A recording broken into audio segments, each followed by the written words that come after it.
We acknowledge the traditional owners of the land on which this podcast is recorded. We pay our respects to their elders, past and present, and to Aboriginal elders emerging. The kids and I have struggled through it, but we all know that you've just got to take little baby steps and keep going, because that's what he would have wanted us to do.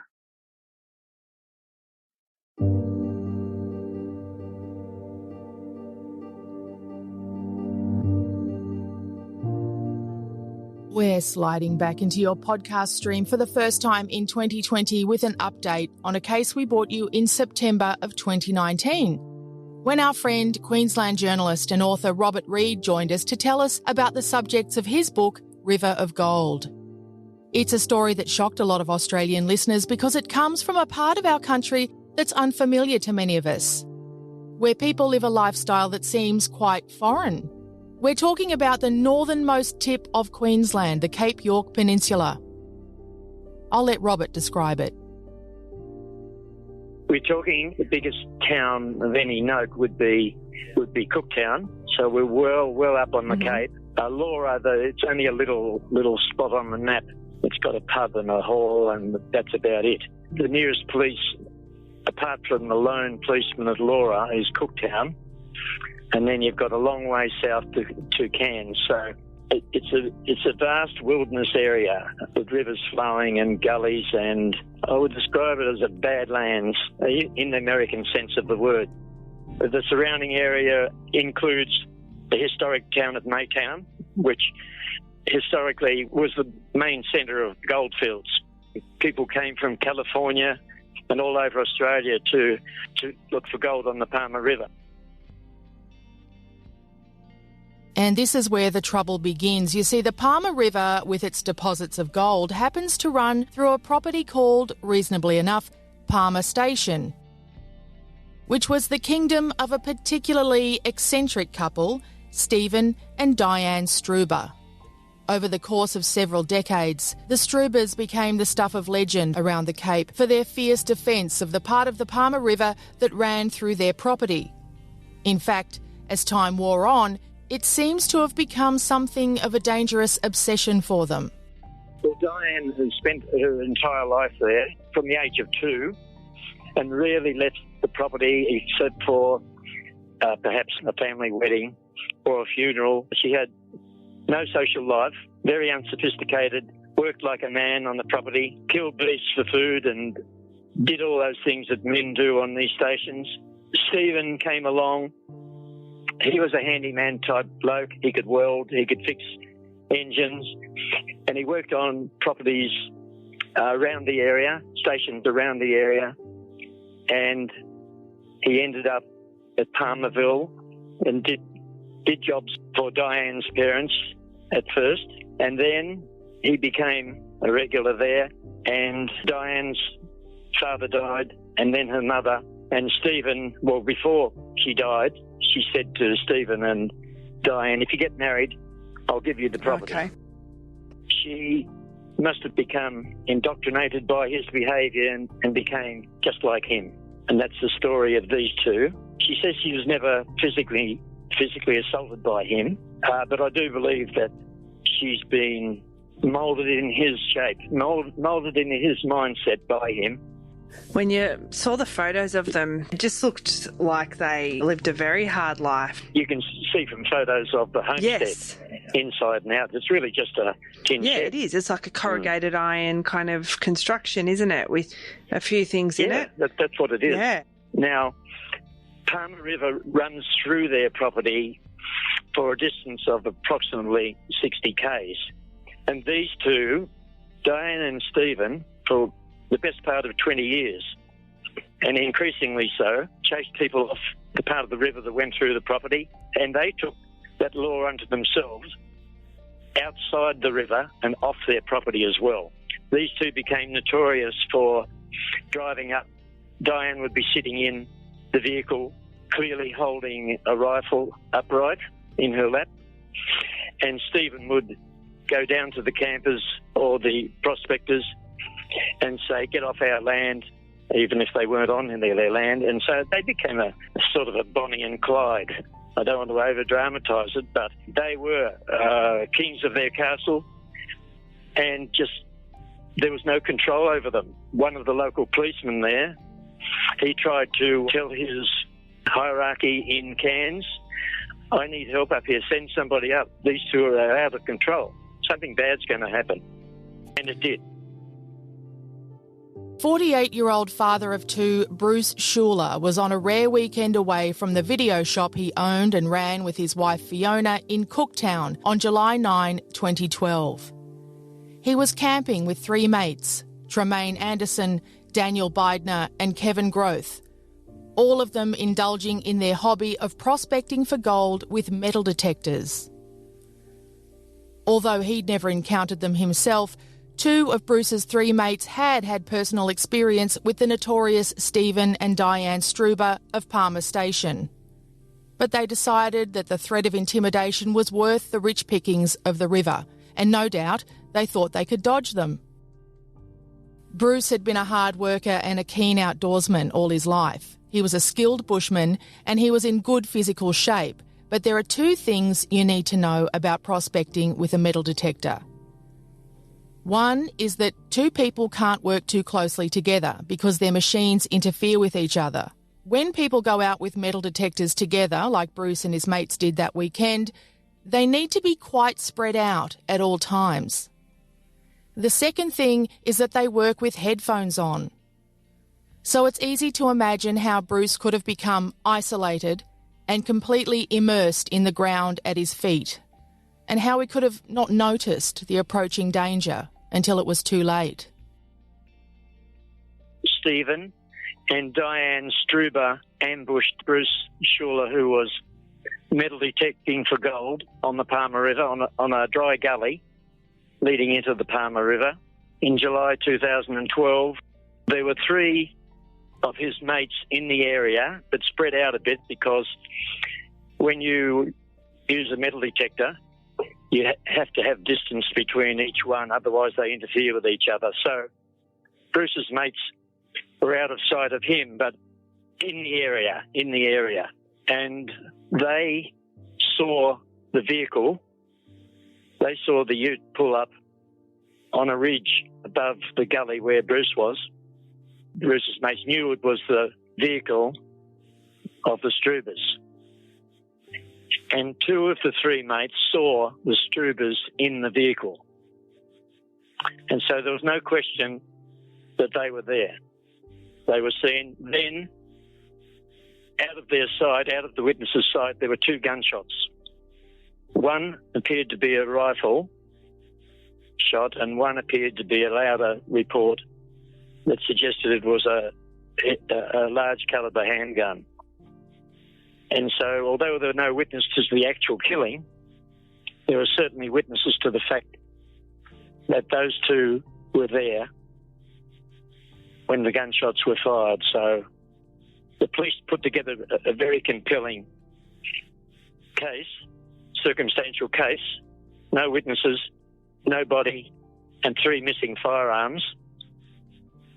But it was such well put together case that the jury accepted the fact that the killers were these two.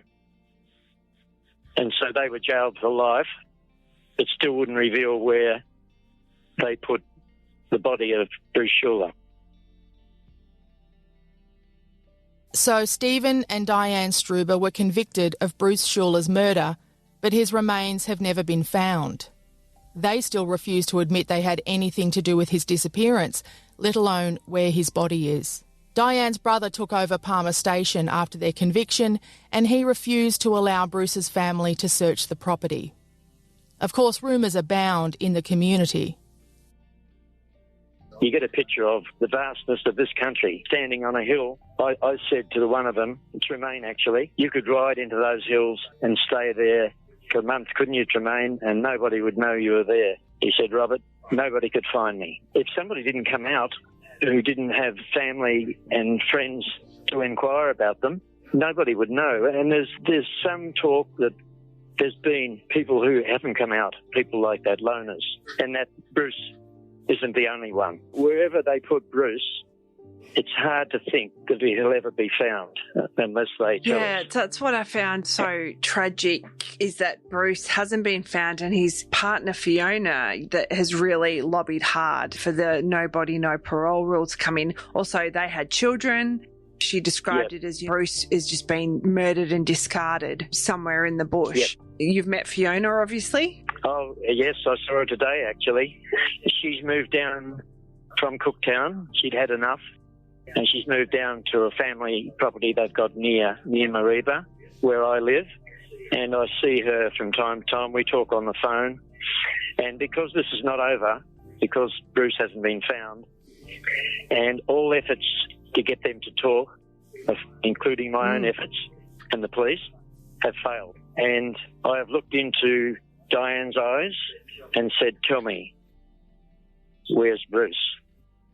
And she repeatedly said, "I wasn't there, Robert," and it's chilling because she was there. She was seen there, and Bruce didn't come back. I've heard this story, and I didn't believe it at first, but I believe it now, that where they put Bruce, there's somebody else. There's no other reason that I can think of. Why wouldn't they tell us where he is? What is out there? The police have told me that if we found Bruce, we'd find the guns, we'd find a missing tarp that they had on the back of their ute often, and we'd find bullet holes in Bruce's head and body, and we might find something else. And so it's not out of the question that there could be somebody else that they've killed in the past. We've spoken a lot on Australian True Crime about the no body, no parole laws that are slowly gaining traction around Australia. The law was finally passed in Queensland in 2017, due in no small part to the tireless campaigning of Bruce Schuler's widow, Fiona Splitt. Emily spoke to Fiona a couple of months ago about that campaign, and again just days ago for an update. Let's start, though, by talking about Bruce and his dream for the block of land he'd bought in the bush, very close to where he died. Bruce has been in the building industry most of his life, and he had, with all the new regulations and different things you had to deal with, he sort of was had enough. So he, someone had spoke to him about this lease that he had out past Palmerville, and said, you could come out here and go gold detecting, relax. And he decided that was a good idea, so he went out there, and he loved being out in the bush. Didn't really get a chance to do much gold detecting because he was too busy building a shed to make it comfortable enough for me to go out there and visit. I saw the photos of the shed in the book, and it looked really nice. Yeah, and there's bathroom, bedroom, kitchen, washing machine, hot water system, solar panels, so you had power and internet, telephone, even had TV set up. So it was pretty comfortable. I guess it's handy. He was a builder, so it would be pretty nice. Yeah. And the intention was that was like a bit of a holiday retreat, or?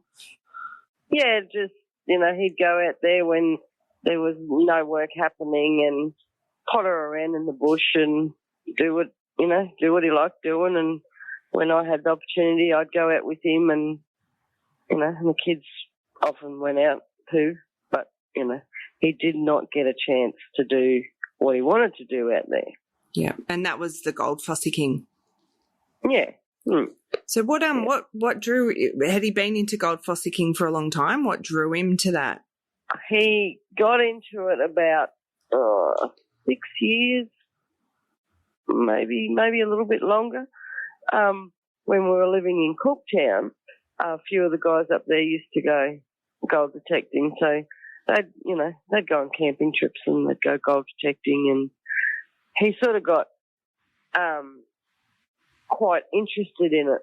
And then it got to the point where he couldn't go on people's land because it's a bit like the same as pig hunters.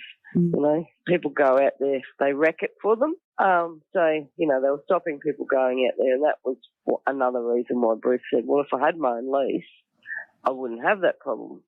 And, yeah, so that's how he got into that. So he just liked wandering around the bush. Yeah, and at the time you were, like, managing, was it right, a video shop? Owned it, yeah. Owned it, yep. And so you lived, where did you live? At the point of him disappearing, I was commuting between Mareeba and Cooktown. Is that a long trip? 3 hours. You're talking to a Melbourne suburban girl here, so that's a fair old trip. 3 hours, and you'd be lucky to see a car on a good day. Wow. Yeah. Are you from that area? Did you grow up there? No. I came over to Cairns in 1985 with Bruce. I met him in the Territory. He'd come over to do some work or something, ended up building me a bedroom at my mum and dad's house, and I didn't even sleep in it and left with him. I think he was 21 and I was about 22. He's a typical Aussie bloke. Worked hard, enjoyed a beer, you know, loved family life, you know, had a great relationship with both his kids. And like most of our younger years, it was him working all the time so that we could have a better life, sort of thing. In the July of 2012, Bruce had gone off camping with 3 of his mates, doing a bit of fossicking, and the guys had to spread out a bit. Because you can't even wear a watch or have metal studs in your boots. It interferes with the detecting. Yep. The detectors. Yeah.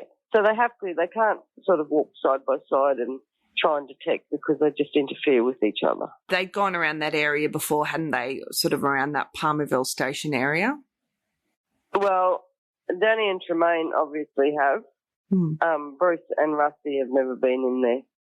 So they didn't really know about Stephen and Dianne because they'd been known as a menace for years and years, hadn't they? Yeah. Well, when we were living in Cooktown, we'd heard the stories. But, you know, are they stories or are they facts? You don't know until, you know, something like this happens. When did it really start to become concerning for you? I know that the guys had left a message on Bruce's four-wheel drive asking him to get in contact with them. When did you really start to think something terrible had happened? I probably was the worst one because not as in panicking. I just sort of thought, he's run away, he's hiding in the bush, he's going to turn up. So it was probably a week after he went missing that it actually hit me that he wasn't coming home. Because I just kept thinking he's going to just, you know, turn up. But how had the situation been described to you by the guys and the police, like what they thought had happened? When I first got the phone call, because he had his dog Red out there with him, and he said that Red had run away and run back to the car. And as soon as he said that, I knew that there was gunshots. He didn't actually say gunshots. He just said Bruce has gone missing. And but he said Red had run away to the car, and I went, so there was gunshots. And he said, yep. And but I still then thought, you know, Red's run away to the car. Bruce has probably gone in a, you know, different direction. Yep. Didn't think, you know, because I know I've heard all the stories we've heard is they shoot over everyone's heads. They don't actually shoot at people. So it was a pretty high-profile case, wasn't it, at the time? Yeah. Can you describe to us the impact that it had? On us, on Bruce's family has these, like, he's got 2 brothers and 3 sisters, and his dad. It really has destroyed them, I suppose, as such. You know, they. One of his brothers just is consumed with finding him all the time, and, you know, he's lost his business over it and everything.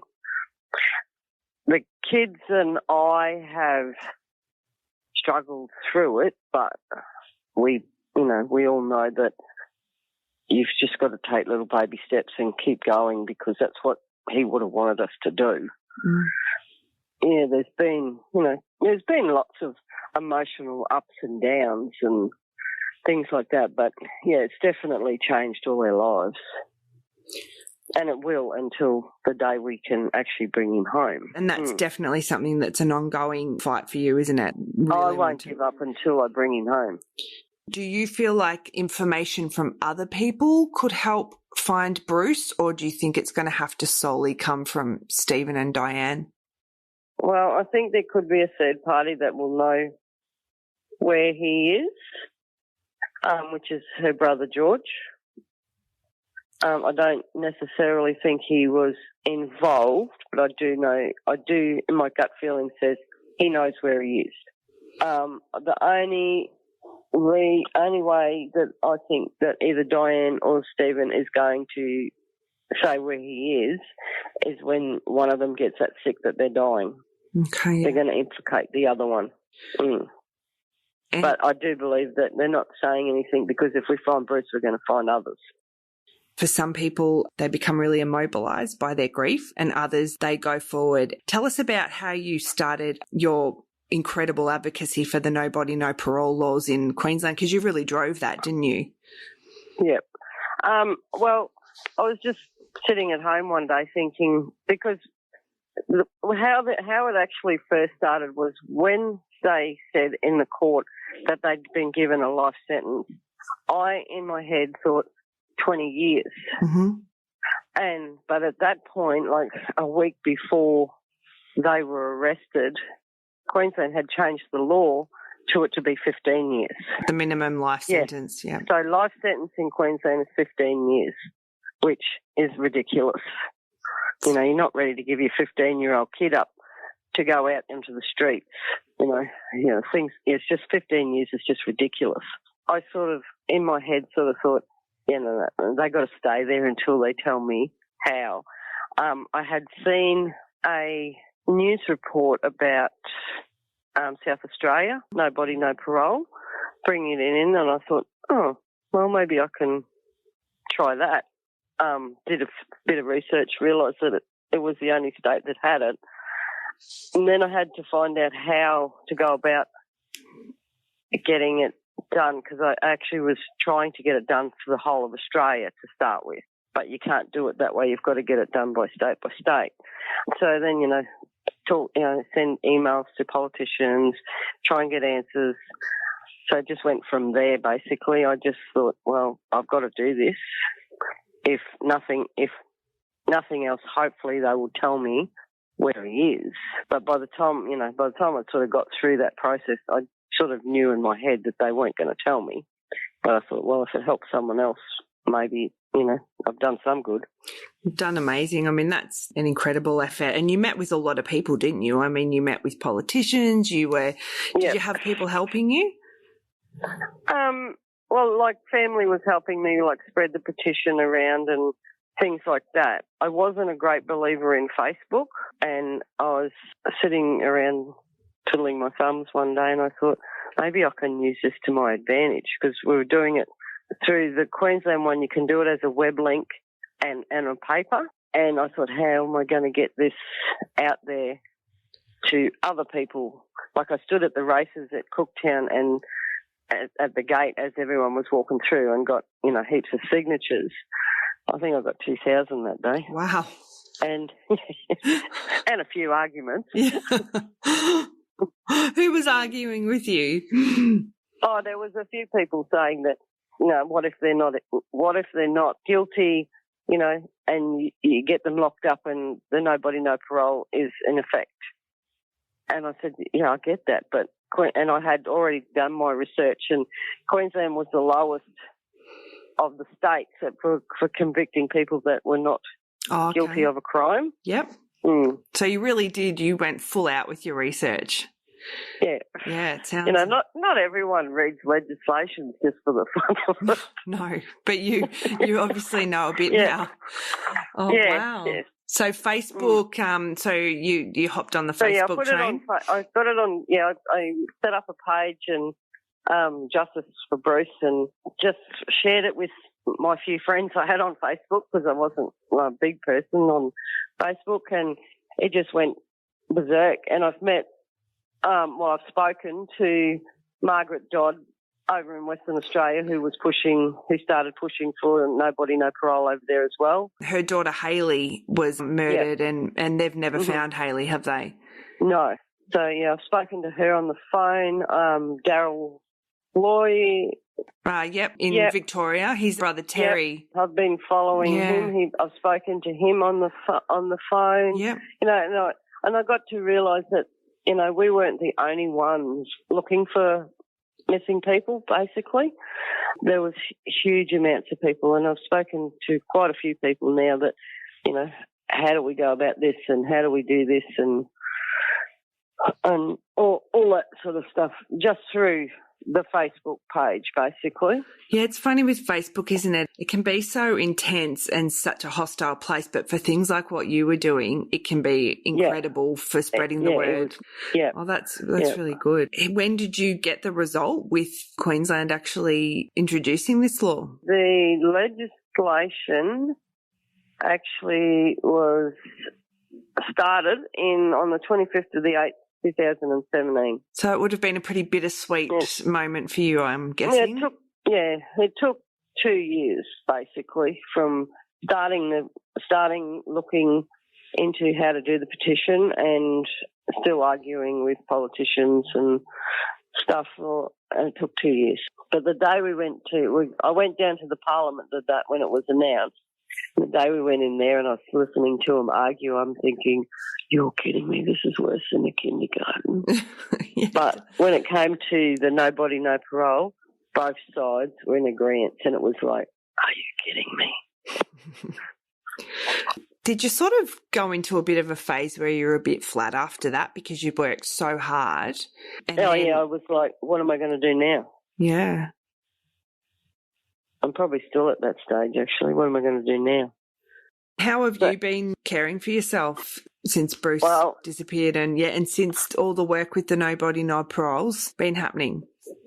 I just decided that I needed to get out of Cooktown and move back closer to the kids because I was just I just go to work, go home. That was my life. Yeah.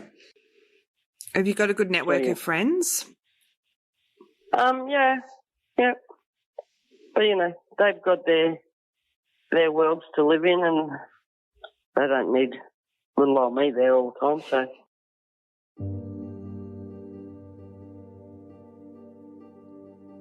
After the break, an update and a chance for Fiona to bring Bruce home. Coming up on Australian True Crime, a change of circumstances brings Fiona new hope.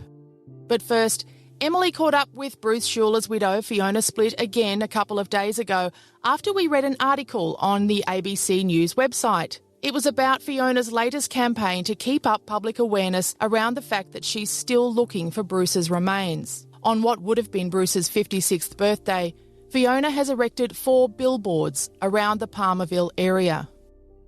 Hi Emily, how are you? Hey Fiona, how you going? I'm all right, you? Yeah, pretty good. Been watching all the stuff about the bushfires. It's a bit stressy. Yeah. Are you guys okay where you are? Yeah. No, we had our little incidences earlier on, but nothing to the state that they're in down in New South Wales and Victoria. That's just wrong. Yeah. So I saw the ABC article. The signs look pretty impressive and, they'll definitely catch people's attention. Oh, yeah, they won't miss them. No, not at all. Definitely won't miss them. And I'll explain to listeners. So Fiona and her son and your sister-in-law have organised for these large road signs to be put around the Palmerville area, around the station. Well, I had to, first of all, get approval from Crime Stoppers, also from Queensland Police to use their logo. Mm-hmm. And I also had to get approval from Cook Shire because it's all on Cook Shire Council's road area. So I had to get approval from all of those people before I could do anything. And I did a draft up of what I wanted, and backwards and forwards a fair bit, like over 12 months. And then I got the approval and got the signs made. Well, they're very impressive. So for the listeners, the signs have a big title saying, "Please help bring Bruce home." And then there's some text saying, "Bruce Schuler was murdered on the 9th of July 2012 in the Palmerville area. His remains and prospecting equipment have never been located." And then there's an appeal for information with the Crime Stoppers number. And there's a really large photo of Bruce in that was the last outfit he was seen in, the last day he was seen, was it? Well, it wasn't actually taken, that photo wasn't actually taken that day, but that's pretty close to what he had on and the equipment he had with him. Anyone going into Palmerville will see them. So it's been definitely, you said it's been like 12 months in the making. What prompted this again to get this going? Not that you've ever stopped looking for Bruce, but this is a new angle to it. Just wanted to put it out there, keep everyone's mind refreshed all the time. And I know somebody out there knows something. And I'm just hoping that they'll come forward. Because you believe, and I know that Robert Reid mentions it in his book, that Stephen Struber and Dianne Struber possibly would have told someone else about what they'd done, or someone else may have been around. Is that what you think? Yep. I definitely believe someone out there knows something. And so since we spoke to you after Robert released the book Murder on the River of Gold, have you had much feedback about it? I don't know that people really like to talk too much about it. They think that they're going to make me break down or something. Do you welcome it if people come and talk to you? Oh, yes, definitely. Yep. And you've got the Facebook group as well, haven't you? Justice for Bruce Schuler. Are you going to actually be able to search on the property? Well, I'm hoping so. I know the new owners have taken over. I haven't been in contact with them, and they haven't been in contact with me yet, but I'm sure that will happen. Yeah.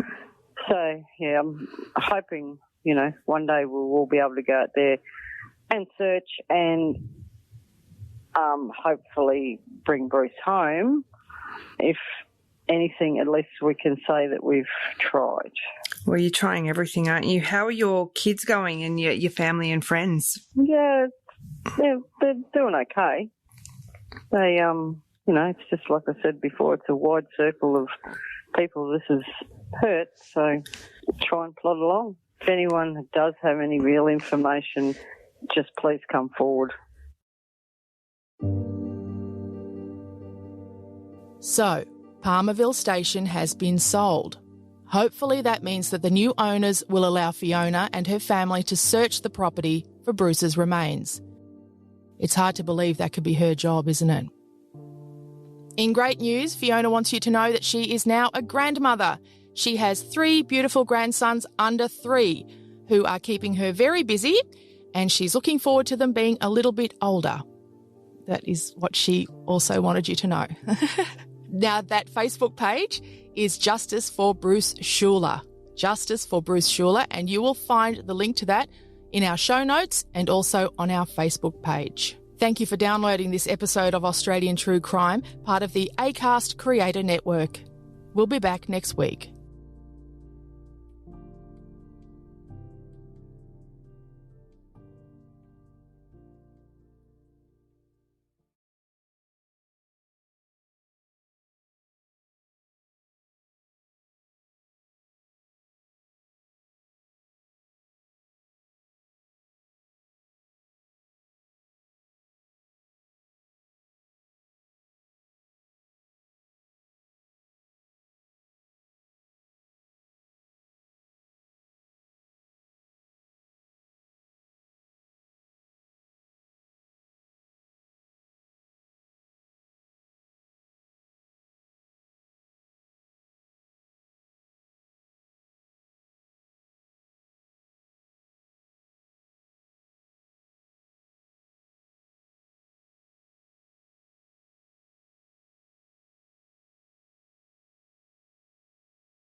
Ain't got no money, or maybe I do.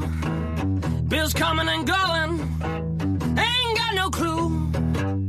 Why not use Zero? It can save you time. Easy view of your cash flow gives you peace of mind. Wait, is that true? Xero is accounting software that helps give you clarity, so you can run your business without the blues. Beautiful. Head to xero.com.